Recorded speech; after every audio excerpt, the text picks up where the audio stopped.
Music pleases, soothes, and uplifts one in a way nothing else does. Music has been the calming and entertaining influence in lives of people from all sections of society all over the world. As Plato has said, music gives a soul to the universe, wings to the mind, flight to the imagination, and life to everything. And to quote Rabindranath Tagore, music fills the infinite between two souls. From the earthy folk music to the grandeur of classical music, music in its varied forms has become an essential part of human existence. Indian classical music is said to have its origin in the chanting of Samaveda shlokas.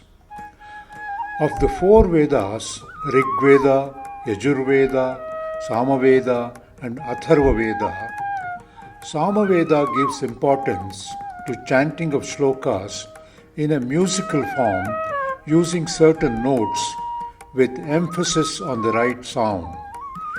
Beginning with one note, then three, 7 notes were arrived at as primary parts of lyrical compositions to recite shlokas.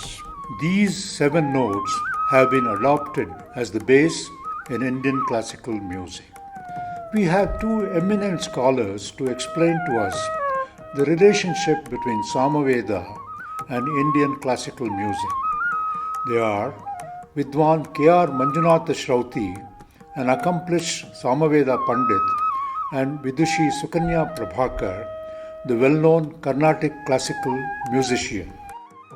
We are proud to present Vidushi Sukanya Prabhakar. ನಮಸ್ಕಾರ madam. ನಮಸ್ತೆ sir. ನಿಮ್ಮ ಬಾಲ್ಯದ ದಿನಗಳ ಬಗ್ಗೆ ಸ್ವಲ್ಪ ಹೇಳ್ತೀರಾ?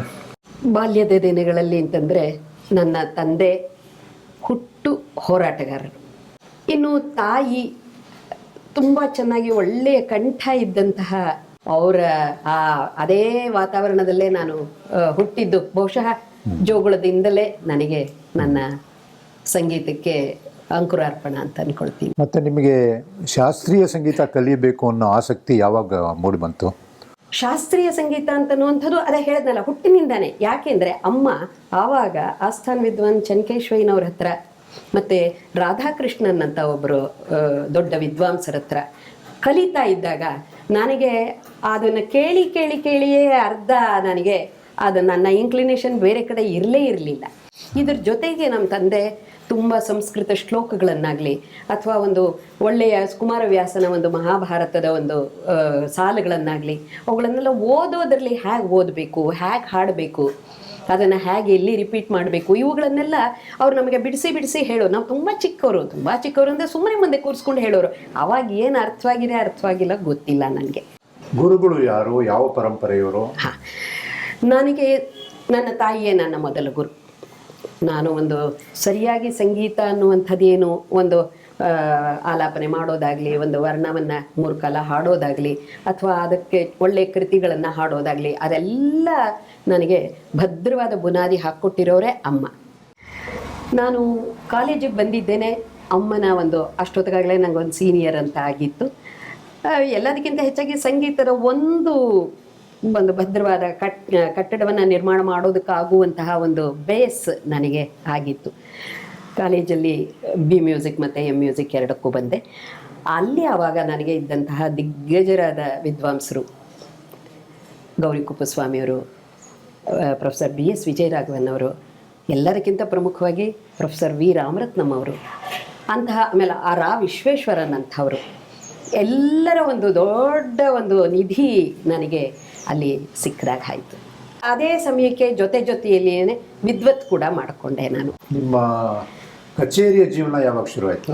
ಸರಿಯಾಗಿ ಹೇಳಬೇಕು ಅಂತಂತಂದರೆ ಒಂದು 73ರಲ್ಲಿ ನನ್ನ ಡಿಗ್ರಿ ಎಲ್ಲ ಮುಗಿದ ಮೇಲೆ 75ರಲ್ಲಿ ನನ್ನ ವಿವಾಹ ಆಯಿತು. ಆ ನಂತರ ನನ್ನ ಮಗ ಎಲ್ಲರ ಒಂದು ಇದಾದ ಮೇಲೆ ಅವರೆಲ್ಲರೂ ಒಂದು ಇದಕ್ಕೆ ಬಂದ ಮೇಲೆ ನಾನು ಶುರು ಮಾಡಿದ್ದು ನನ್ನ ಸಂಗೀತ ಜೀವನವನ್ನು. ನಿಮ್ಮ ಫ್ಯಾಮಿಲಿ ಬಗ್ಗೆ ಸ್ವಲ್ಪ ಹೇಳಿ. ನಮ್ಮ ಮನೆಯವರಿಗೆ ನಮ್ಮ ಅಕ್ಕ, ಎಲ್ಲರಿಗೂ ಕೂಡ ಒಂಥರ ಸಂಗೀತದ ಬಗ್ಗೆ ಒಂದು ಒಳ್ಳೆಯ ಸದಭಿರುಚಿ. ಎಲ್ಲಿಯೇ ಒಂದು ಒಳ್ಳೆಯ ಸಂಗೀತ ಇದ್ದರೂ ಕೂಡ ಕೇಳುವಂತಹ ಒಂದು ಒಳ್ಳೆಯ ಸಹೃದಯತೆ ಅದು ಬೆಳೆದು ಬಂದಿದ್ದರಿಂದ ನನಗೆ ಮತ್ತೆ ಸುಸೂತ್ರವಾಗಿ ಎಲ್ಲ ಕಡೆ ನನಗೆ ಹೋಗಿ ಹಾಡುವಂತಹ ಒಂದು ಅವಕಾಶ ನನಗೆ. ಹೌದು, ಅದಕ್ಕೆ ಯಾಕೆಂದರೆ ಪ್ರೋತ್ಸಾಹ. ನೀವು ಕಚೇರಿ ಆರಂಭಿಸಿದ ಮೇಲೆ ಮುಖ್ಯವಾದ ಕಾನ್ಸೆಪ್ಟ್ ನಿಮ್ಮ ಮನಸ್ಸಲ್ಲಿ ಉಳಿದಿರೋ, ನನ್ನ ಮನಸ್ಸಿನಲ್ಲಿ ಉಳಿದಿರೋ ಅಂಥದ್ದು ಸಾಕಷ್ಟು ಇದು ಎಲ್ಲರಿಗಿಂತ ತುಂಬ ನಾನು ನೆನೆಸ್ಕೊಳ್ಳೋ ಅಂಥದ್ದು ನಂಜನಗೂಡಿನ ಗಿರಿಜಾ ಕಲ್ಯಾಣದ ಸಂದರ್ಭ. ನಂಜನಗೂಡಿನಲ್ಲಿ ಗಿರಿಜಾ ಕಲ್ಯಾಣದಲ್ಲಿ ನನಗೆ 1.5 ಗಂಟೆ ಹಾಡೋದಕ್ಕೆ ಮಾತ್ರ ಸಮಯ ಕೊಟ್ಟಿದ್ರು. ನನ್ನ ನಂತರದ ಕಚೇರಿ ಶಮ್ಮಂಗುಡಿ ಶ್ರೀನಿವಾಸಯ್ಯರವರು. ಆವಾಗ ನಾನು 1.5 ಗಂಟೆ ಮೊದಲು ಹಾಡೋದಕ್ಕೆ ಹೋಗಿದ್ದೆ. ನಾನು ಅವ್ರನ್ನ ಮುಖತಃ ನಾನು ನೋಡಿರಲಿಲ್ಲ, ಶಮ್ಮಂಗುಡಿಯವ್ರನ್ನ. ಸರಿ, ಅವತ್ತಿನ ದಿವಸ ಹಾಡಿ ಎಲ್ಲ ಇನ್ನೇನು ನಾನು ಮುಗಿಸ್ಬೇಕು, 1.5 ಗಂಟೆ ಆಗೋಯ್ತು ಅಂತಂದಾಗ ಅಲ್ಲಿ ಯಾರೋ ಬಂದು ಹೇಳಿದ್ರು, ಇಲ್ವಂತೆ ಇನ್ನೊಂದು ಸ್ವಲ್ಪ ಮುಂದುವರಿಸ್ಬೇಕಂತೆ, ಇನ್ನೊಂದು ಸ್ವಲ್ಪ ಹಾಡಬೇಕಂತೆ ಅಂತ.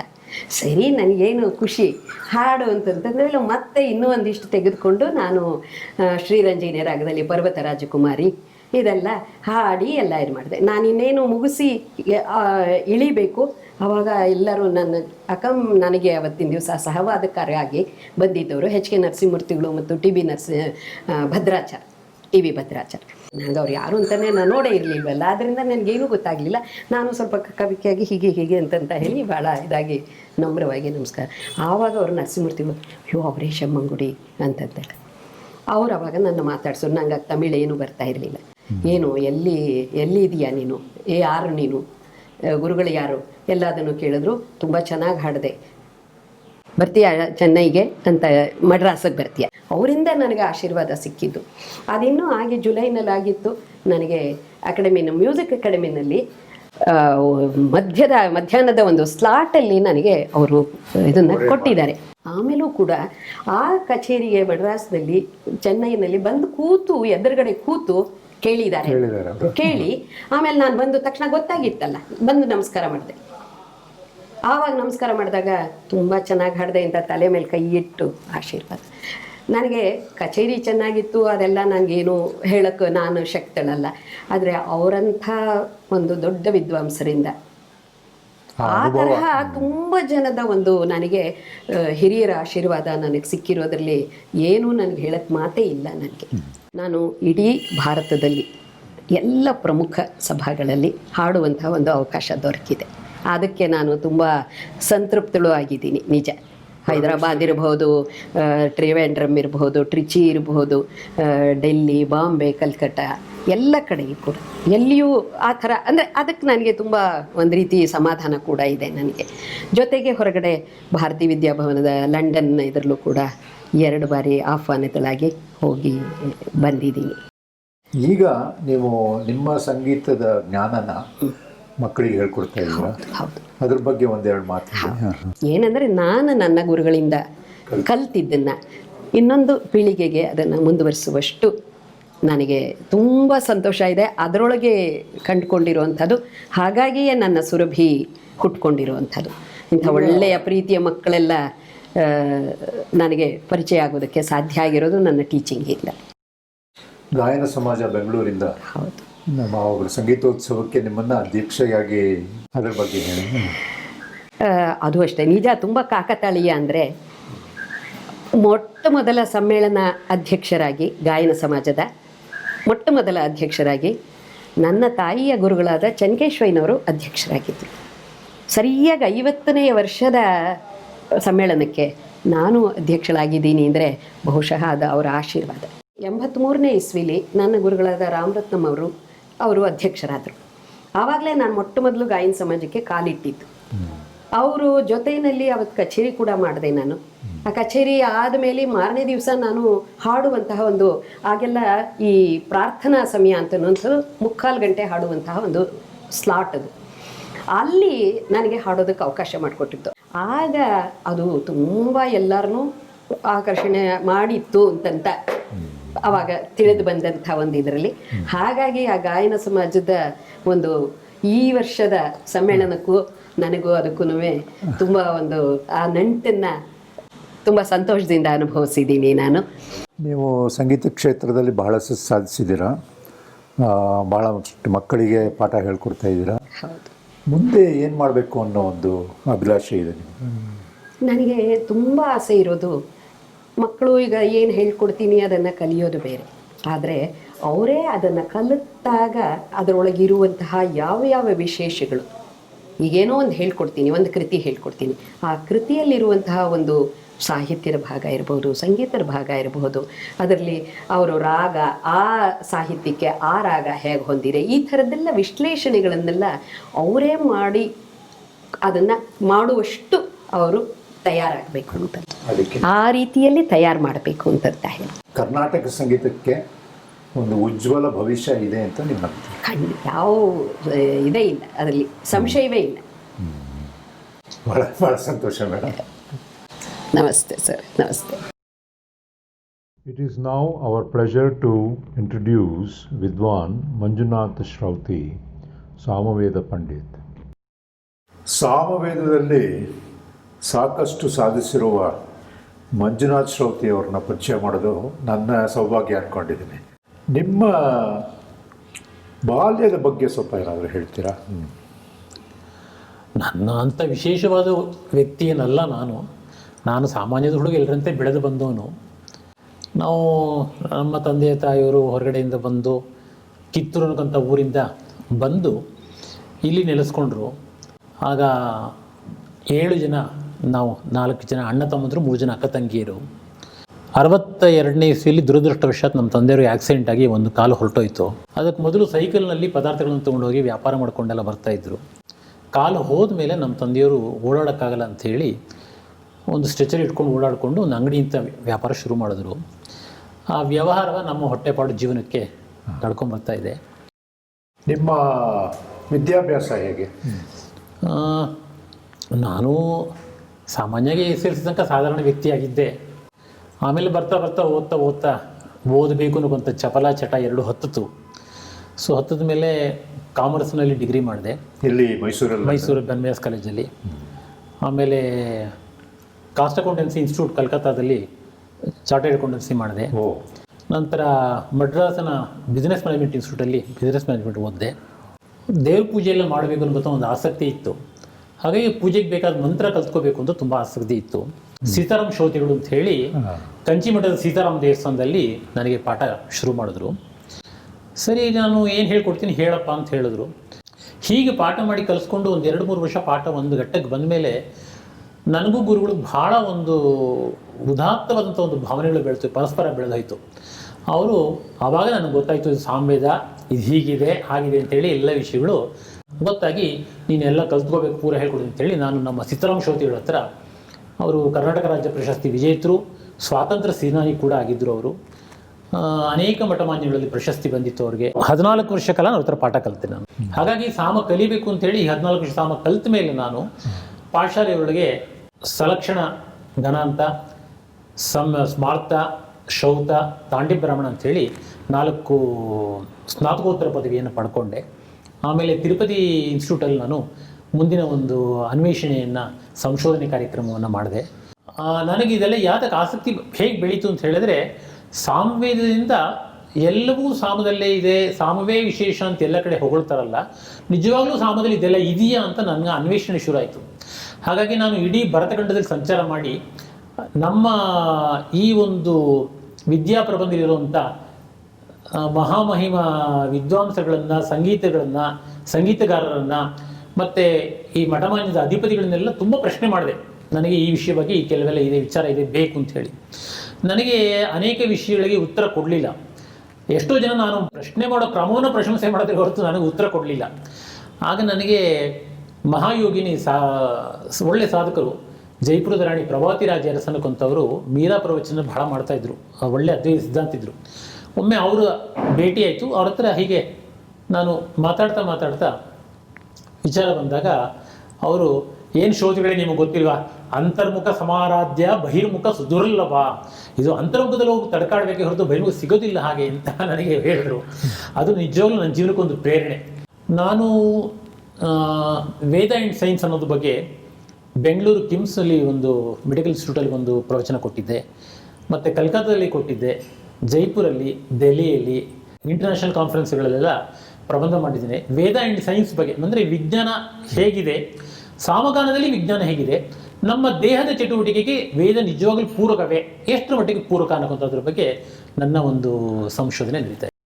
ಮಂತ್ರಗಳ ಉಚ್ಚಾರಣೆಗೂ ಸಂಗೀತಕ್ಕೂ ಸ್ವಲ್ಪ ಸಾಮರಸ್ಯ ಇದೆ ಅಂತ ಹೇಳ್ತಾರಲ್ಲ, ಅದ್ರ ಬಗ್ಗೆ ಏನು ಹೇಳ್ತಾರೆ? ಮಂತ್ರದ ಉಚ್ಚಾರಣೆ ಎಲ್ಲ ಮಂತ್ರತ್ವದಲ್ಲಿ ಉದಾತ್ತದ ಸುರಿತಗಳಿಂದ ಹೇಳ್ತೇವೆ. ಸಾಮದಲ್ಲಿ ಗಾನರಸಗೂ ಮೂಲಕವಾಗಿ ಸಾಮಗಾನವನ್ನು ಮಾಡ್ತೇವೆ. ಗಾನರಸ ಏನಿದೆ ಆ ಗಾನದಿಂದ ಸಂಗೀತ ಉತ್ಪತ್ತಿಯಾಗಿರತಕ್ಕಂಥದ್ದು. ಹಾಗಾಗಿ ಗಾನರಸದಿಂದ ಸಂಗೀತ, ಸಾಮವೇದದ ಉಪವೇದ ಗಾಂಧರ್ವ ವೇದ. ಹಾಗಾಗಿ ಸಾಮದಲ್ಲಿದ್ದ ಸ್ವರ ಪ್ರಕ್ರಿಯೆ, ಸ್ವರಮಂಡಲ, ಆ ವಿಶೇಷಗಳೆಲ್ಲ ಸಂಗೀತ ಪ್ರಪಂಚದಲ್ಲಿ. ನಾವು ಸಂಗೀತ ಕಲ್ತಿದ್ದೀರಾ? ತಕ್ಕ ಮಟ್ಟಿಗೆ ಅಭ್ಯಾಸ ಮಾಡಿದ್ದೇನೆ. ಕರ್ನಾಟಕ ಸಂಗೀತ, ಹಿಂದೂಸ್ತಾನಿ ಪದ್ಧತಿ ಎರಡರಲ್ಲೂ ವೀಣೆ ಮತ್ತು ಸಿತಾರನ್ನು ನುಡಿಸೋದಕ್ಕೆ ಒಂದು ಅಭ್ಯಾಸ ಮಾಡ್ಕೊಂಡಿದ್ದೀನಿ. ಅದು ಈ ಒಂದು ಸಂಶೋಧನೆಗೆ ಸಹಾಯ ಆಗಲಿನಕದ ದೃಷ್ಟಿಯಲ್ಲಿ ನಾನು ಸಂಗೀತವನ್ನು ಅಭ್ಯಾಸ ಮಾಡಿದೆ. ತಮ್ಮ ಫ್ಯಾಮಿಲಿ ಬಗ್ಗೆ ಸ್ವಲ್ಪ ತಿಳಿಸಿ. ನಾನು 93ರಲ್ಲಿ ಸುಧಾನಕ್ಕಂಥದ್ದು ನನ್ನ ಆಕೆ, ಅವಳನ್ನು ನಾನು ಮದುವೆ ಆದೆ. ಈಗ ನನಗೆ 2 ಮಕ್ಕಳಿದ್ದಾರೆ. ದೊಡ್ಡವನು ಅಮೇರಿಕಾದಲ್ಲಿ ಅಧ್ಯಯನ ಮಾಡಿಕೊಂಡು ಇವಾಗ ಬೆಂಗಳೂರು ಬಂದು ಕೆಲಸ ಮಾಡ್ತಾ ಇದ್ದಾನೆ. ಚಿಕ್ಕವನು ಈಗ ಕೊನೆ ವರ್ಷದ ಡಿಸೈನ್ ಇದರಲ್ಲಿ ಇಂಜಿನಿಯರಿಂಗ್ ಮಾಡಿದ್ದಾನೆ. ನಿಮ್ಮ ವೇದ ಅಧ್ಯಯನದಲ್ಲಿ ಸಂಸಾರದ ಪ್ರೋತ್ಸಾಹ ಇದೆಯಾ? ಸಂಪೂರ್ಣ.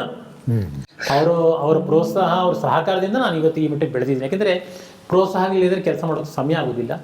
ಹಾಗಾಗಿ ಎಷ್ಟು ಸಮಯ ಇದೆಯೋ ಅಷ್ಟು ಸಮಯ ಉಪಯೋಗಿಸ್ಕೊಂಡು ನಾನು ಕೆಲಸ ಕಾರ್ಯಗಳನ್ನು ನಡೆಸ್ಕೊಂಡು ಬರ್ತಾ ಇದ್ದೆ. ನೀವು ವೇದದಲ್ಲಿ ಇಷ್ಟೊಂದು ಸಾಧಿಸಿದ್ರೂ ಸಾಧಾರಣ ಜೀವನದಲ್ಲಿ ಬಹಳ ಅಪರೂಪದ ವ್ಯಕ್ತಿ ಅಂತ ನನಗೆ ಅನಿಸುತ್ತೆ. ಅಶೋಕ ರೋಡ್ನಲ್ಲಿ ಹಾರ್ಡ್ವೇರ್ ಅಂಗಡಿ ನಡೆಸ್ಕೊಂಡು ವೇದಾಧ್ಯಯನ, ವೇದ ಪ್ರವಚನಗಳನ್ನು ಮಾಡ್ತೀರಾ. ಅದು ಹೇಗೆ ನಿಮಗೆ ಎರಡು ಬಗೆಯ? ಮುಖ್ಯವಾಗಿ ಈಗ ನಮ್ಮ ತಂದೆಯವರು ವ್ಯವಹಾರವನ್ನು ನಡೆಸ್ತಾ ಇದ್ರು. ವ್ಯವಹಾರದಿಂದೇ ನಮ್ಮ ಜೀವನ ನಡೀತಾ ಇತ್ತು. ತಂದೆಯವರು ಜೊತೆಗೆ ಇರಬೇಕು ಅನ್ನೋ ದೃಷ್ಟಿಯಲ್ಲಿ ತಂದೆ ತಾಯಿ ಸೇವೆ ಮಾಡಿಕೊಂಡೇ ಬದುಕಬೇಕು ಅನ್ನೋಂಥ ಒಂದು ಧ್ಯೇಯ ಮೊದಲೇ ಇಟ್ಕೊಂಡೆ ನಾನು. ಅದು ಇಟ್ಕೊಂಡಿದ್ರಿಂದ ನಾನು ಯಾವುದು ವೃತ್ತಿಗೆ ಹೋಗಬಾರ್ದು ಅನ್ನೋಂತ ಹೇಳಿ ಸಂಸ್ಕೃತ ಕಾಲೇಜಲ್ಲಿ 7 ವರ್ಷ ನಾನು ಪ್ರಾಧ್ಯಾಪಕನ ಕೆಲಸ ಮಾಡಿದೆ. ಅಲ್ಲೂ ಕೆಲಸ ಮಾಡಿ ಎಲ್ಲ ಮಕ್ಕಳು ಜೊತೆಗೆ ನನ್ನ ಅಂಗಡಿ ಮೂಲ, ನನ್ನ ಹೊಟ್ಟೆಪಾಡಿಗೆ ಅಂಗಡಿ, ಜೀವನ, ವ್ಯವಹಾರ. ಬೇರೆಯವ್ರನ್ನ ಹೋಲಿಸಿದ್ರೆ ಮನೆಯೊಳಗೆ ಒಂದು ಸ್ವಿಮ್ಮಿಂಗ್ ಪೂಲ್ ಇಟ್ಕೊಂಡು ಈಜೋದನ್ನ ನಾವು ನೋಡಿದ್ದಿಲ್ಲ. ಅದು ಹೇಗೆ ಬಂತು ಅಂತ? ಇಲ್ಲ, ಅದು ನನ್ನ ಆರೋಗ್ಯ ದೃಷ್ಟಿಯಲ್ಲಿ ನನಗಾದಂಥ ಒಂದು 2-3 ಅವಘಡಗಳಲ್ಲಿ ನನ್ನ ದೇಹದಲ್ಲಿ ಬಹಳಷ್ಟು ಸಮಸ್ಯೆಗಳು ಬಂತು. ಡಾಕ್ಟ್ರುಗಳೆಲ್ಲ ಅದು ಹಾಗೆ ಮಾಡಬೇಕು, ಹೀಗೆ ಮಾಡಬೇಕು, ಬೆಡ್ ರಿಡನ್ ಆಗಬೇಕು ಅಂತ ಹೇಳಿದ್ರು. ನನಗೆ ಅದೆಲ್ಲ ವ್ಯವಸ್ಥೆ ಇರಲಿಲ್ಲ. ನನ್ನ ಜೀವನ ನಾನು ರೂಪಿಸ್ಕೊಡುವಂಥದ್ದನ್ನು ನಾನು ಕಲ್ತಿದ್ದೆ. ಯಾಕೆಂದರೆ ನನಗೆ ಕೆಲವು ಸಾಧಾರಣ ಮಟ್ಟಿಗೆ ಯೋಗಾಭ್ಯಾಸ ಇದೆಲ್ಲ ಗೊತ್ತಿತ್ತು. ಹಾಗೆ ಮತ್ತು ನನ್ನ ಎಲ್ಲದಕ್ಕಿಂತ ಹೆಚ್ಚಾಗಿ ನನ್ನ ಅಂತಃಶಕ್ತಿ ಬಹಳ ಗಟ್ಟಿಯಾಗಿತ್ತು. ಆ ಅಂತಃಶಕ್ತಿಯಿಂದ ನಾನು ಇವತ್ತು ಇದೆಲ್ಲ ಮಾಡಿಕೊಂಡು ನಾನು ಹೊರಗಡೆ ಪ್ರತಿನಿತ್ಯ ಸ್ವಿಮ್ಮಿಂಗ್ ಪೂಲ್ಗೆ CFTL ಸ್ವಿಮ್ಮಿಂಗ್ ಹೋಗ್ತಾ ಇದ್ದೆ. ಹಾಗಾಗಿ ಪ್ರತಿನಿತ್ಯ ಇಷ್ಟೊಂದು ಕಷ್ಟಪಡ್ತಾರಲ್ಲ, ಬೆಳಗ್ಗೆ 4 ಗಂಟೆಗೆ ಎದ್ದು ಹೋಗ್ತಾರಲ್ಲ ಅಂತ ಹೇಳಿ ನನ್ನಾಕೆ ಇಲ್ಲ ನಿಮಗೋಸ್ಕರ ಅನುಕೂಲ ಮಾಡಿಕೊಡ್ಲೇಬೇಕು ಅಂತ ಹೇಳಿ ನನ್ನಾಕೆ ಇದು ನನಗೆ ಕೊಟ್ಟಂಥ ಒಂದು ಗಿಫ್ಟ್ ಇದು, ನನ್ನ ಲೈಫ್ ಗಿಫ್ಟ್ ಇದು. ನಿಜಕ್ಕೂ ಸಹ ಬಾಳ್ವೆ ಅಂತ. ಹೌದು ಹೌದು, ನಿಜಕ್ಕೂ ಹೌದು. ನೀವು ಇಷ್ಟೆಲ್ಲ ಸಾಧಿಸಿದ್ದೀರಾ, ಪ್ರವಚನಗಳು ಮಾಡಿದ್ದೀರಾ, ನಿಮ್ಮ ಹತ್ತಿರ ವಿದ್ಯಾರ್ಥಿಗಳು ಬರ್ತಾ ಇದ್ದಾರೆ, ನೀವು ಕಲಿಸ್ತಾ ಇದ್ದೀರಾ. ಹೌದು, ಏಕೆಂದರೆ ಒಂದು ದಿವಸ ಗುರುಗಳು ನನ್ನ ಹಿಡ್ಕೊಂಡು ಈ ವೇದ ಅನ್ನಕ್ಕಂಥದ್ದು ಕೃಷ್ಣ ಒಂದು ಕಡೆ ಹೇಳಿದ್ದಾನೆ, ಇದು ಎಲ್ಲೂ ನಾಶ ಆಗೋದಿಲ್ಲ.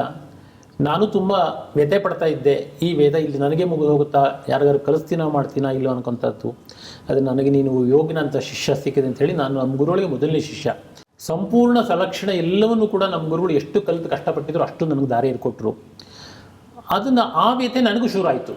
ಅರೆ, ನಾ ಕಲ್ತಿದ್ದು ಯಾರಿಗೂ ಹೇಳ್ಕೊಡ್ಲಿಲ್ವಲ್ಲ, ಏನೂ ಮಾಡಲಿಲ್ವಲ್ಲ ಅಂತ. ಹಾಗಾಗಿ ನಾನು ಪಾಠಶಾಲೆಯಲ್ಲಿ ನನಗೆ ಅಂಗಡಿಯ ವ್ಯವಹಾರದಲ್ಲಿ ಸಂಪಾದನೆ ಬಿಟ್ಟು ಬೇರೆ ಕಡೆ ಸಂಪಾದನೆ ಮಾಡಬಾರದು ಅನ್ನೋದಂಥ ನನ್ನ ಜೀವನದ ಒಂದು ಧ್ಯೇಯ. ನಾನು ಇವತ್ತಿನವರೆಗೂ ಅದನ್ನೇ ಪಾಲನೆ ಮಾಡ್ಕೊಂಡು ಬಂದಿದ್ದೀನಿ. ನಾನು ಹೊಟ್ಟೆಪಾಡಿಗೆ ಅಂಗಡಿಲಿ ಏನು ದುಡಿತೀನಿ ಅದನ್ನು ನನ್ನ ಹೆಂಡತಿ ಮಕ್ಕಳನ್ನು ಸಾಕಿದ್ದೀನಿ.